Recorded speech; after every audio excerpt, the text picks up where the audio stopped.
Merry Christmas. Christian, I'm here with my co-host Christian Sadler. Christian, thanks for joining me today. Happy to be here. And we are talking all things commercial real estate. That's kind of what consumes most of our lives these days. Christian and I are both with Pre-iShare, and Pre-iShare is one of the latest startups in the real estate syndication space. And with that, we are raising the standard through a couple of different avenues, whether it's through the commercial real estate fund that we are launching, through our listing hub that we're launching for fractional real estate investments, through some of the sponsor services that we're going to be offering to give sponsors more exposure to accredited investors, building relationships with accredited investors, and so on and so forth. And so we're really excited about what we're bringing to market in 2023. But today specifically, we wanted to talk about market predictions for 2023.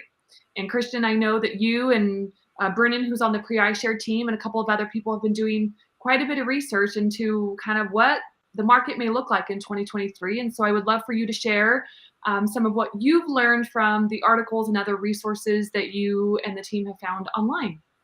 Yeah, I mean, this also comes into a lot of the conversations that we're having with other real estate professionals, real estate sponsors.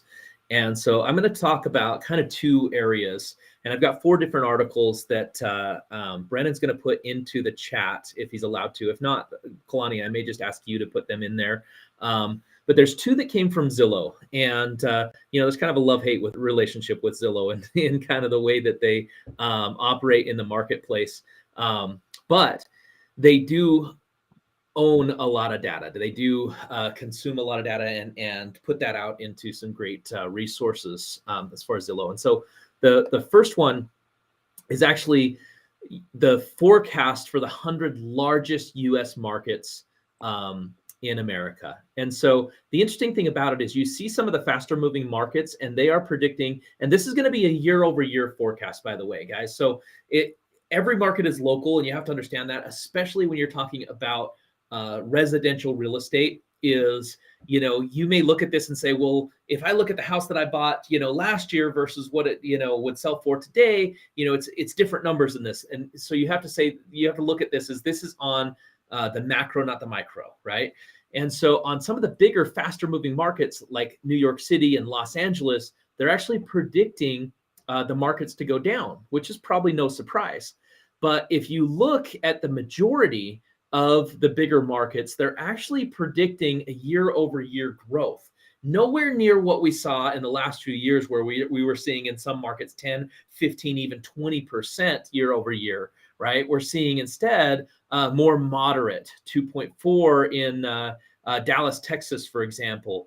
You're seeing some bigger numbers in places like Florida, where you see a lot of people migrating to. So Tampa, they're predicting year over year through 2023 is going to be 5.3%.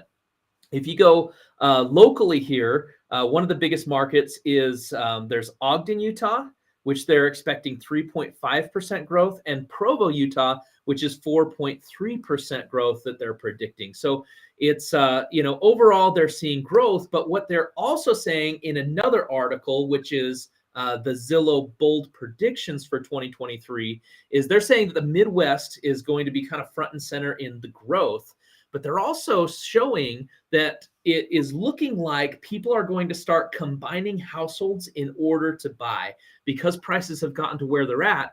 And then now money is more expensive. What people could afford before, now they're needing to combine resources in order to afford just to live in a home.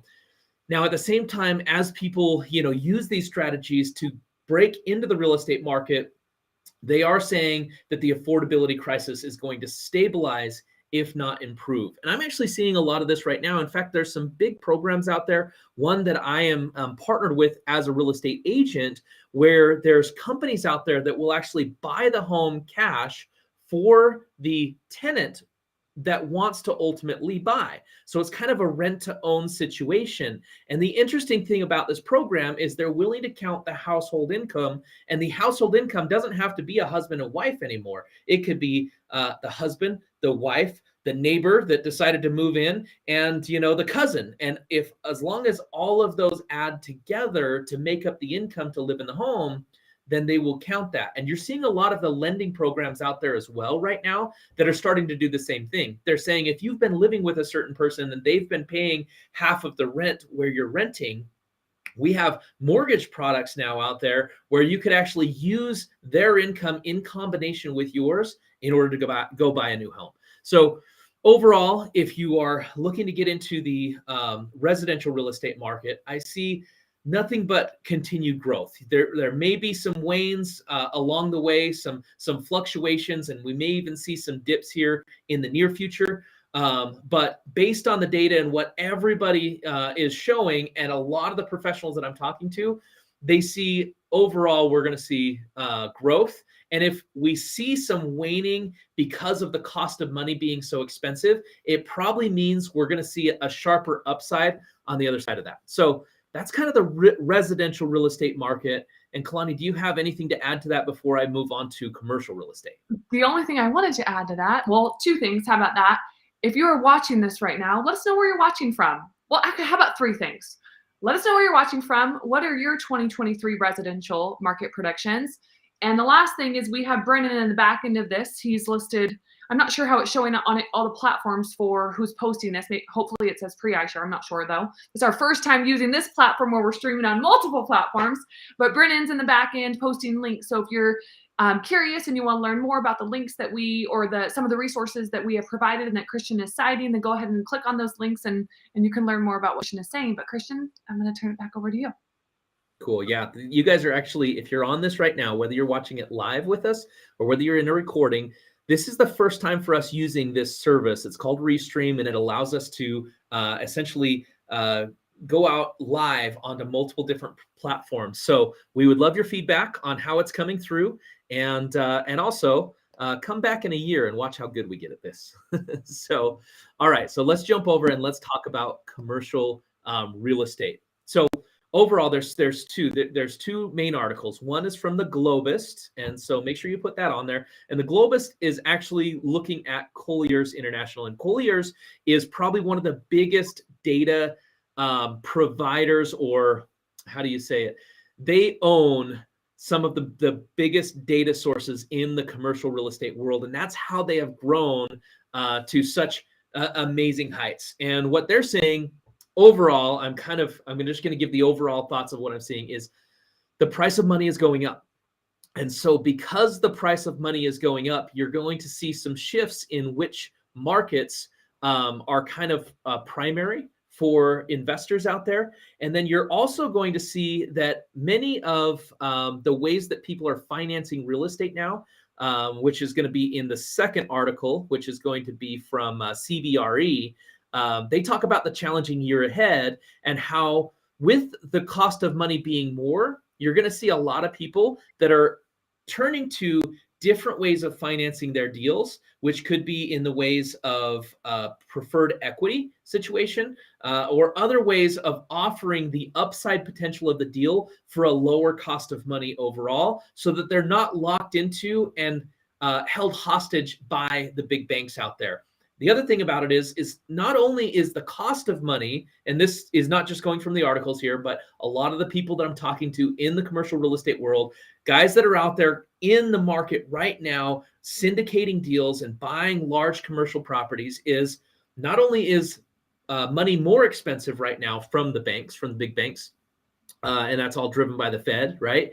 But it's also there's less access to that money. So many of the programs that were available even a year ago are not available right now. And so because of that, you're going to see many of those people that are doing larger deals, they're not going to stop what they're doing. They're just going to shift the way that they finance, and they're going to bring in funds similar to pre-iShare, where we offer preferred equity for, being able to go out there and finalize your deal, or spend the extra money that it costs to refinance or whatever it is. You're going to see a lot of investors offering equity in their deals in order to get them done.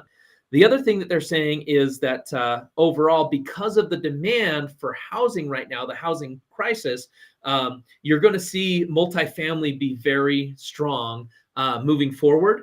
And the other thing that you're going to see is many investors, instead of building to sell and being the builders that are going to provide housing for people to buy, they're actually going to be changing their strategies and they're going to be building to rent. And this is one thing that I see as it's great from an investment standpoint in a lot of ways, but it's also scary in a lot of ways that people are essentially being forced into being a rental society, a renter society. And if you're going to be a tenant for the rest of your life, you're losing out on a huge amount of wealth. Wealth is built through real estate. Real estate is the foundation of wealth. In fact, if you look at statistics, people hold more wealth in their own personal home oftentimes than they do in any other asset class, including their retirements, because oftentimes it's a forced situation where you got to have somewhere to live, and as long as you buy, you're going to get the upside of the equity. And so overall, what I see based on all of this is everybody is predicting a strong future with challenges that come with the high cost of money. And so those are kind of the biggest factors that are happening right now is the high cost of money, and the less access to money is causing people to change their strategies. And that goes all the way down to the single level, household wanting to buy a home, all the way up into the big syndications where they're buying hundreds, if not thousands of units. Good information, Christian. Was that the gist of the articles on the commercial side of things? That's the gist of it all. All right. Well, hey, I see we've got some people from Mapleton, Kansas, Bay Area. Welcome, everybody. Yeah, thanks for watching. And I love that this restream is showing comments. It looks like the ones that have come in so far on LinkedIn. So we'll see. Cool. Anyhow, well, Christian, would love for you to tell our audience. I know I said a little bit about what we're doing, and would love for you to tell the audience that's watching right now just a little bit more of, from your perspective, what we're doing here at Pre-iShare. Yeah, absolutely. So we're going to be launching first quarter of 2023 a fund that is specifically for creating solutions for real estate syndicators. So if you know anybody out there that is syndicating large real estate transactions, we're going to offer top-off services to help you get to the finish line on your deals. We're going to offer preferred equity in a situation where you need money in a deal that you're already in. And then we're also going to be offering liquidity for your passive investors. So this can help you not only raise funds, but also it can help you move the problem child investors out of your deal faster by allowing them to put them on the open marketplace. And Pre-iShare will actually make offers on many of those as well. So some big things coming, and pretty excited about what's going on there. In fact, Brennan, if you're still putting links in for us, throw in just the website for Pre-iShare and also a link to our Facebook group. If you guys are not a part of our Facebook group, there's going to be a lot of value that we bring in there. And a couple of the partners in Pre-iShare have done literally billions of dollars in real estate transactions, and they're going to be bringing a lot of their knowledge and a lot of the market intelligence that they've used over the years and continue to use to this day to evaluate deals. And we're going to bring that into that group so that we can help you guys make better decisions. Yeah, I love it. Okay, so Christian talked about the commercial real estate fund that we're launching. Where's my fingers now? Now here they're on camera. Okay, so we have that. We have our listing hub that's going to allow investors to sell their or list and potentially sell their fractional shares in real estate syndications. So that's another thing that we're offering. We have some additional benefits for sponsors, such as being on our show, which is called the Fundication Show. And I would love in just a second here, Christian, for you to touch on that a little bit. So not only to be on our show, but to get access, well, more so exposure to accredited investors that are in our network or on our email list, which is in the tens of thousands now for accredited investors. Not only that, we have a national audience, and it's growing. Again, we're a startup here this year.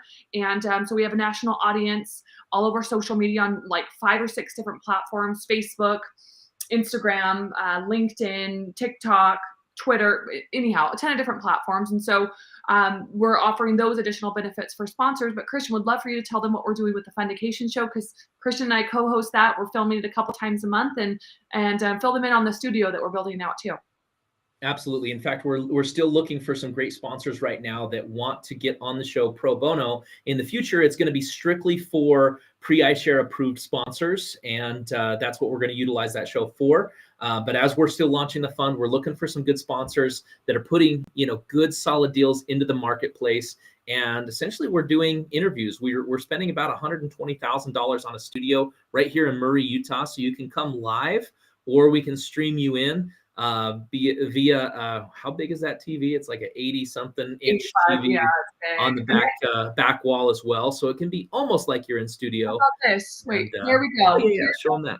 This was a rendering, like mock-up, so it'll look a little bit different than that, but that's basically what the studio is going to look like. It's going to have a green room, a vanity room. The green room is going to have a pool table, a bar. We're going to have a shower, a sound and editing room. And anyhow, Christian, I didn't want to interrupt you, but I wanted to make sure we showed that picture because I love visuals. Yeah, it's perfect. So yeah, if you guys are wanting to be on that show, and if you guys are wanting to get access to the funds that we're going to be raising, we expect to raise upwards of $100 million in 2023.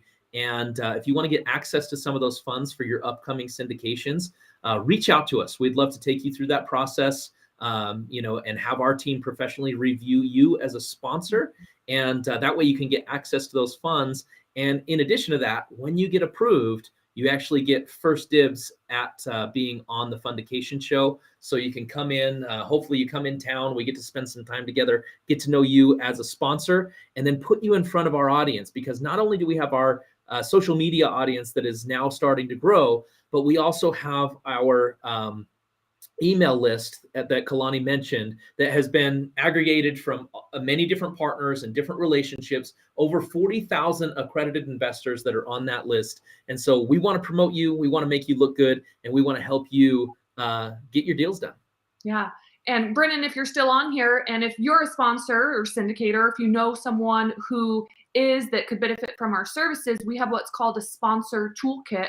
And it talks about a lot of the benefits that we do offer sponsors, like the preferred equity service that Christian mentioned, the liquidity service, which is the listing hub, the top off services, being a guest on our show, being promoted to our audience, and things like that. So Brennan, maybe let's put in info@preiShare.com. So if you're watching this right now, send us an email, info@preiShare.com, with the subject of sponsor toolkit, and we'll send that sponsor toolkit over to you. You can take a look at it or send it to anyone that you think that could benefit from our services as a sponsor. Also, back on topic before we end this thing, if you guys have predictions for 2023 of what you think is going to be happening, we would love to hear them. So put them in the comments, and I would love to keep this conversation going. Okay. And I think we can end it right there, Christian. We're looking at going live every week. It kind of changes and moves around as, we evolve as a startup, and it's been fun working alongside you, Christian. So thanks for being my co-host. Absolutely. Bye, everybody.